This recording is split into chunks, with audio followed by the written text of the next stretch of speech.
Êxodo 15. Vocês podem ficar sentados mesmo.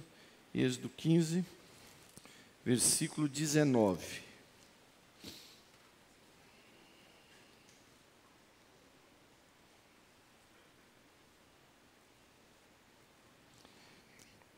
Êxodo 15,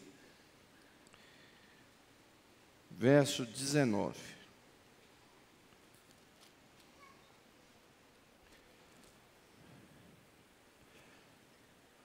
Você aí na Bíblia do culto. Bíblia do culto. Êxodo 15, versículo 19. Está na página 92. 93. Vamos juntos ler? 1, 2, 3.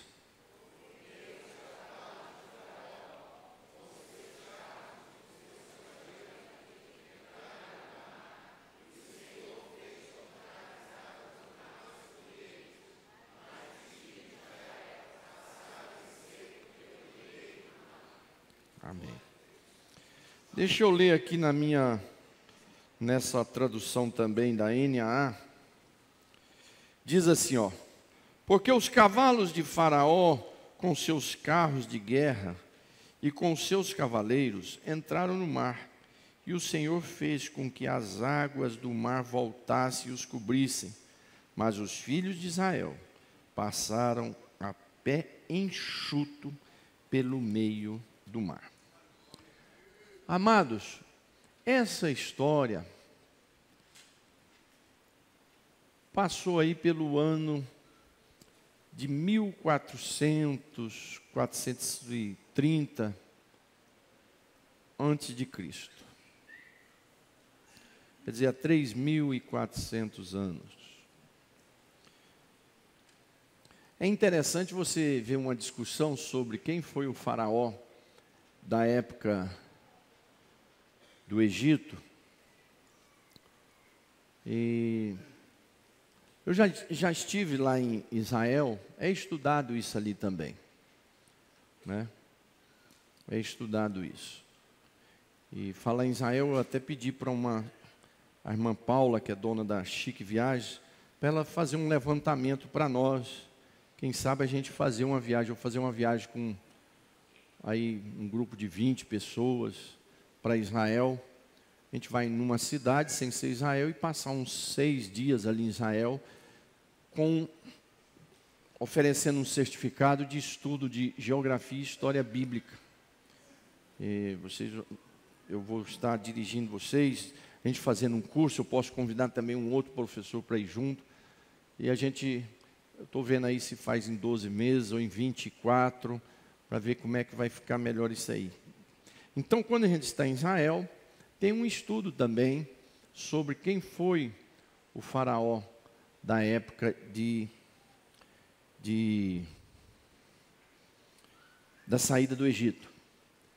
Que eu, particularmente, muitos estudiosos não creem naquela teoria ali. Eu creio porque eles dizem que foi no ano 200. A Bíblia é muito clara, tanto no Antigo como no Novo Testamento, que o período de juízes foram 400 anos. E a definição do período de juízes define que não pode ter sido em 1200, porque Davi assume o reino mais ou menos no ano 1000. Então, eu recomendo a você dar uma olhada num vídeo de uns 25 minutos, naquele livro, é um vídeo de arqueologia do Dr. Rodrigo, acho que é Rodrigo, Evidências. Dá uma olhada, procure lá. Ele oferece aquilo que eu sempre pensei, aquilo que eu sempre estudei, e ele oferece várias possibilidades, inclusive a que a gente ouve também em Israel. Inclusive nos filmes também de egípcios, sobre Moisés, eles dão também essa teoria que a gente ouve lá em Israel.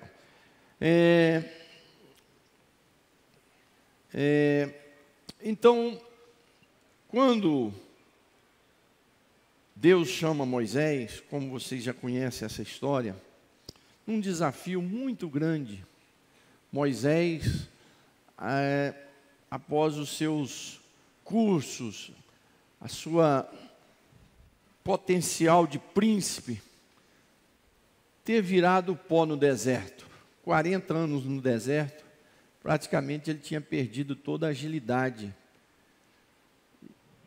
da sua época de príncipe no Egito. E Deus o chama para fazer um grande milagre, que era libertar um povo que Deus tinha dado a promessa. O trabalhar de Deus, irmãos, é muito estranho, a gente não consegue entender os giros de Deus, né? E Moisés estava ali na cadeira, era tão fácil, era só assinar. Por exemplo, morria o faraó, ou o filho do faraó. Moisés assumia, assinava um documento, liberava o povo. Mas Deus faz um processo longo, vai para o deserto, depois volta, depois de 40 anos. E quando o povo sai do Egito, atravessa o mar, era uma viagem ali de 2, 3 meses no máximo. E Deus faz eles, já de início, fazer uma viagem bem mais longa. E ainda veio o pecado do povo, aí ficaram 40 anos no deserto. E esse povo teve uma promessa, Deus estava com Abraão na terra. Deus diz a Abraão, olha, de ti vai nascer uma semente, mas esse povo vai ficar no Egito durante 400 anos. Depois de 400 anos eu vou me lembrar deles e vou trazer eles de volta para cá. Então, em tudo isso, Deus está trabalhando, Deus está no governo. A gente vê essa situação que o Brasil está passando. Eu até tenho deixado de ouvir um pouco notícia, porque senão você vai sendo tomado por notícias negativas, você vai ficando naquela aflição, né?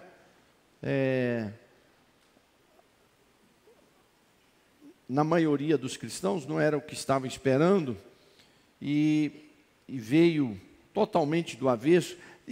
Deus está no controle de tudo. Deus está no controle de tudo. Deus está no controle de tudo, tudo. Ainda que a gente não consegue entender. Como é que você vai explicar para Abraão? Olha, primeiro explicar para um homem de quase 100 anos que ele ia ter um filho. Depois falar para ele, olha, e depois eu vou pegar essa descendência sua, vou levar para o Egito. Lá eles vão ficar 400 anos, depois eu trago eles de volta. Quer dizer, como é que explica isso para Abraão? Né? Moisés está ali, foi doutrinado que Deus ia libertar esse povo. Tinha promessa em cima, a própria profecia de José. Ele disse, quando vocês chegarem à época de Deus nos tirar daqui, leve os meus ossos. Quer dizer, todos eles aguardavam essa promessa. E acontece toda uma situação completamente diferente. E o povo está ali, no Egito, diante de um poderio muito grande. Um homem que desacreditava completamente de Deus, que era Faraó. Mas o desacreditar dele, Deus também vai trabalhar. E chega a hora de Deus libertar esse povo, das profecias se cumprir. E esse versículo que você leu, na verdade ele é um cântico. Ele é praticamente, deixa eu ver, ele é praticamente o encerramento, né? Ele é o final, ele é a última estrofe de um hino que Moisés cantou. Porque logo em seguida quem começa a cantar é Miriam. Então esse versículo que você leu, ele é o final de um cântico que o Espírito Santo colocou na boca de Moisés, e Moisés cantou ao Senhor. Após ele ter conduzido esse povo e atravessado o Mar Vermelho. Quem aqui já foi no Egito, passando para Israel, passa nesse local. Você passa do lado do Mar Vermelho e você passa no local onde aconteceu mais ou menos a trajetória aí deles, só que a gente passa por baixo, num túnel, por baixo do mar, de ônibus, né? E Moisés não, Deus abre o mar de uma forma milagrosa. Eu me lembro aqui de um pregador, ele foi pregar numa grande conferência que a plateia era só mestres, e atrás dele era grandes lideranças. Aí ele disse assim: olha, irmãos, eu me sinto como Moisés, na minha frente está o mar vermelho e atrás de mim os faraós. Os caras queriam matar ele. E não tinha saída. Não tinha saída. Pensa, eu me lembro do meu pai, ele pregava a mensagem nesse texto, meu pai pregava sobre o tema Becos Sem Saída.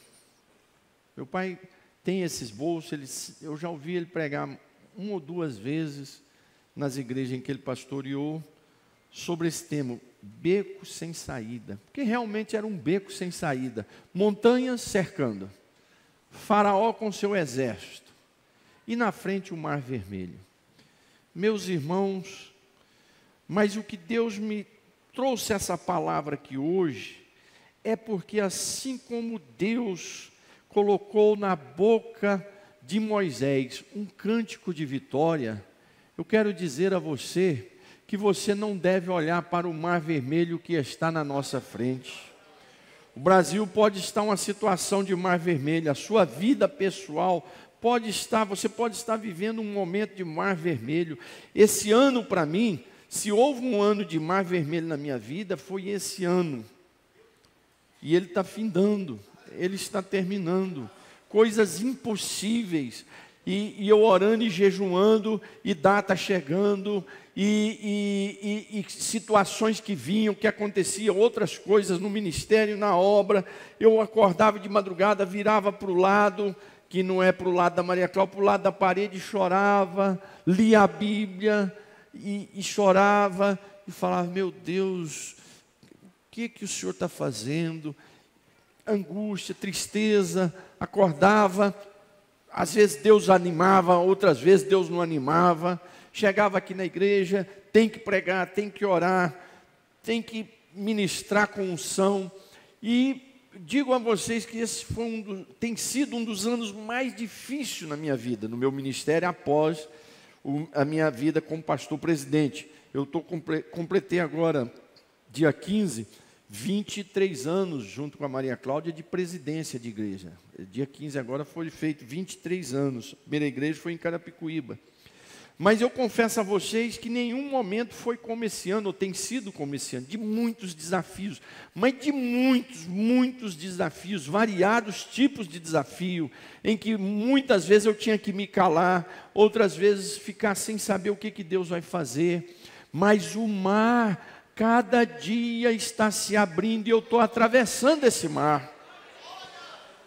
Então, amados, nós como cristãos não podemos olhar para o Brasil e nos afogar nesse mar. Olhe para o Senhor. Deus atravessou o seu povo no mar vermelho, deu a vitória. Havia um beco sem saída, como pregava meu pai, e Faraó atrás, montanhas, mar vermelho, mas é o Senhor que está na nossa frente. É o Senhor que está na nossa frente. E o apóstolo Paulo usa essa jornada de Israel para nos dar o exemplo, que da mesma forma Deus também conduz a sua igreja, conduz o seu povo, nos conduz. O Senhor Jesus, jovens, vocês têm desafios, vocês têm mar vermelho pela frente. Os casais que aqui estão, obreiros que aqui estão, têm mar vermelho pela frente. Mas nós temos um Deus também na nossa frente. E Deus quer colocar nessa noite. Eu tenho observado que o Brasil anda muito triste, né? Muito triste mesmo, por causa dessa situação política que estamos vivendo. Há uma tristeza, né? No coração do povo, na igreja, as pessoas. A gente sente até que os cultos, eu tenho que conversar com alguns pastores, os cultos está mais difícil, as pessoas estão baqueadas. Mas, irmãos, eu quero dizer a você que Deus quer colocar na sua boca um cântico de vitória. A igreja do Senhor Jesus vai continuar marchando, você vai continuar marchando, a sua família vai atravessar o Mar Vermelho. Quem crê nisso, dê glória a Deus, aleluia!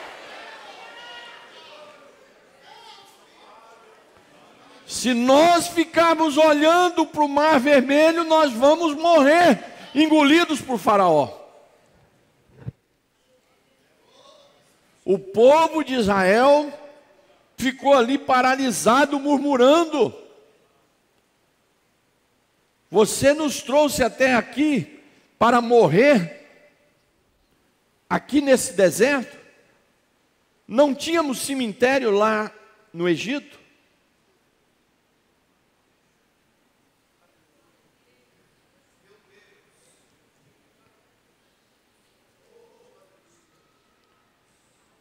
Então aquele povo estava olhando para o Mar Vermelho. Se eu e você olharmos para as barreiras que estão na nossa frente, os desafios que você como pai enfrenta, como mãe enfrenta, você como jovens tem os seus desafios pela frente. Você, por exemplo, ouviu eu aqui mostrando uma dissertação, você pensa aí, poxa, quando é que eu vou chegar nisso? É um Mar Vermelho. É um Mar Vermelho. Mas o Senhor está te preparando para você cantar o cântico da vitória. Você vai atravessar esse mar, a igreja vai atravessar esse mar. E nós vamos atravessar não é a nado, nós não vamos atravessar de barco, nós vamos atravessar em terra seca. Em terra seca. Esse aqui foi o cântico. Eles atravessaram com aquela agonia. Deus disse: o que você está fazendo? Toque com o cajado nas águas. E começa a atravessar. E começa a atravessar. E a Bíblia diz que o anjo do Senhor passou na frente do povo. E o mar se abriu e o anjo do Senhor ia na frente. Amados, nós temos mais do que um anjo na nossa frente. Nós temos o próprio anjo do Senhor, que é Jesus, porque o anjo do Senhor ali era Jesus. Mas como é que o senhor sabe, pastor? Porque ele é o único anjo que era adorado, que os nomes que era dado a Deus, era dado a ele. Maravilhoso, né? Quando o anjo do Senhor apareceu para a mãe de Sansão e o pai de Sansão, Manoá, ele falou: qual é o seu nome? Ele falou: por que você está perguntando? Você não está vendo que é maravilhoso? Esse anjo do Senhor está com você, está com a sua família, está comigo, está com essa igreja, está com o povo de Deus nesse país. É só você seguir esse anjo do Senhor, que é o próprio Jesus. São desânimos. Você que está me ouvindo, até não veio no culto hoje de desânimo, caia por terra hoje, em nome de Jesus, esse desânimo. Você está olhando para o Mar Vermelho, o Senhor te convida para olhar para o anjo do Senhor. Igreja, olhe para o anjo do Senhor, que é Jesus Cristo. Adolescentes, vocês têm os desafios de vocês, que são muitos ainda. Mas vocês têm o anjo do Senhor, que é o próprio Cristo. E Jesus disse assim: eis que estarei convosco todos os dias. Ele mentiu? Ele mentiu? Não é, pastor Itaci? Ele mentiu? Não, ele não mentiu. Ele está conosco. Tem dia que a gente fala: Senhor, irmãos, eu como pastor presidente, nesse ano teve dias que eu virei para as paredes, tipo Ezequias mesmo. As lágrimas descendo aqui nos meus olhos, li a Bíblia, virava. Senhor, eu tenho certeza que o Senhor não está comigo. Porque se tivesse, isso não estaria acontecendo. Mas daqui a pouco a gente vê o agir de Deus. Eu estou contando as minhas fraquezas para te fortalecer, porque você também passa pelas suas fraquezas. E o meu Deus é o mesmo Deus seu. Por isso que nós estamos aqui juntos. Que se tivesse Deus diferente aqui, você não estaria aqui ou eu não estaria aqui. algum de nós dois não estaríamos aqui. Ou vocês ou eu não estaríamos aqui. Se nós estamos aqui juntos é porque o nosso Deus é o mesmo. É o Deus de Abraão, é o Deus de Moisés, é o Deus da Bíblia.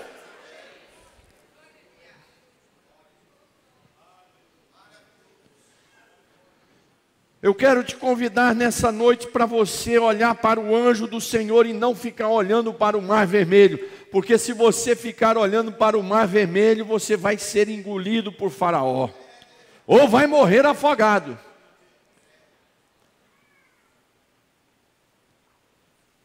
Pastor, mas e aí? Eu não tenho ânimo, não estou vendo porta aberta nenhuma.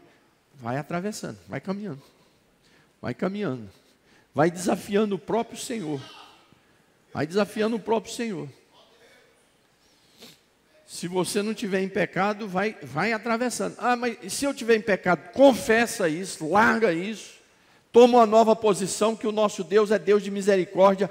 Ele está pronto a estender as mãos para te levar, para te carregar, para te atravessar. Nessa noite o nosso Deus, através da sua palavra, ou através da sua palavra, nos convida a atravessar o mar vermelho e cantar o cântico da vitória como Moisés.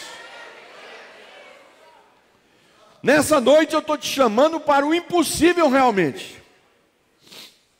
Pastor, como é que vai ser o ano que vem? Como é que vai ser amanhã? Irmãos, esquece, atravessa o mar. Põe o seu pé nas águas. Tem um anjo do Senhor, olha para ele. Olha para o anjo do Senhor. Olhe para Jesus Cristo. Vai atrás das pegadas dele. Tem um livro muito antigo, lá da década de 40. Foi um best-seller, virou um filme até com aquele ator antigo, Anthony Quinn, que já morreu. Se eu não me engano, o nome do livro, e também que virou filme, chamava Sandália do Pescador, ou Pegadas do Pescador. E esse livro fala da trajetória de um líder religioso. E, quer dizer, essa citação era que ele estava indo nas pisadas do pescador. Quem é o pescador? É Jesus, né? Pescador de almas, ele que veio trazendo junto com os seus discípulos, ele escolheu os seus discípulos, e aí deu essa jornada, e nós estamos vindo aí nessa, seguindo as suas pegadas. Não tire os pés da pegada dele, porque é nas pegadas de Jesus que você vai atravessar esse mar. Olha, eu digo a vocês que realmente o mar está furioso, e nós estamos experimentando isso. E eu falo também na sua vida pessoal. Jovens, casais, famílias aqui, que eu sei que estão passando, assim, o mar na frente, e você não vê uma saída. Mas o Senhor te diz nessa noite, como seu pastor, põe os seus pés, siga o anjo do Senhor, porque você vai cantar como Moisés, e você vai olhar para trás e vai dizer, porque os cavalos de Faraó, com os seus carros de guerra, com os seus cavaleiros entraram no mar, e o Senhor fez com que as águas do mar voltassem e os cobrissem, mas os filhos de Israel passaram a pé enxuto pelo meio do mar.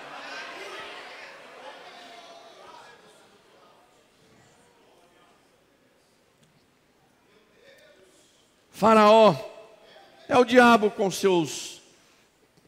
suas artimanhas, com as suas lutas, com os seus projetos,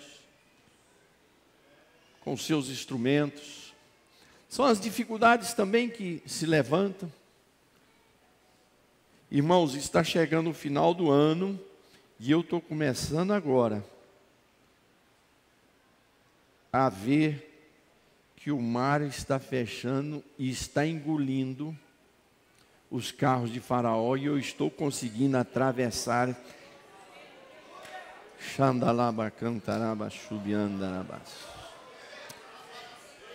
E o Senhor me colocou aqui na sua frente para nós juntos atravessarmos, porque Ele não vai deixar o pastor da igreja atravessar e você ficar.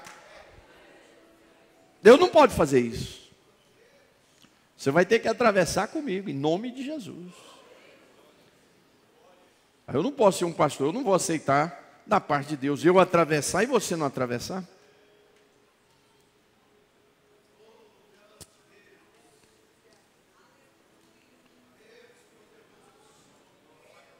O Senhor vai mover as águas. Se alguma coisa você precisa acertar com o Senhor, faça isso. O Senhor não está aqui para julgar e condenar ninguém, não. Ele está aqui para socorrer. Ele está aqui para estender as mãos. Ele está aqui para dizer a você: levanta, anda, põe os teus pés no mar e atravessa. E você vai do outro lado sentir até o vento do mar, o barulho das águas, mas elas não vão te tocar, porque essas águas foram preparadas não para te engolir, mas para engolir os carros de Faraó com seus cavaleiros.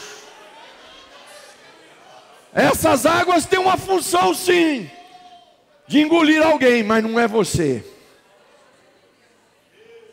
São as lutas que vão ficar tudo para trás, e você vai atravessar do outro lado e fazer como Moisés chegou do outro lado, que ele olhou para trás, que ele viu o mar se fechar. E a Bíblia diz assim: e o anjo do Senhor, que ia na frente, passou para trás do exército de Israel, do povo de Israel, e foi de encontro com o exército de Faraó.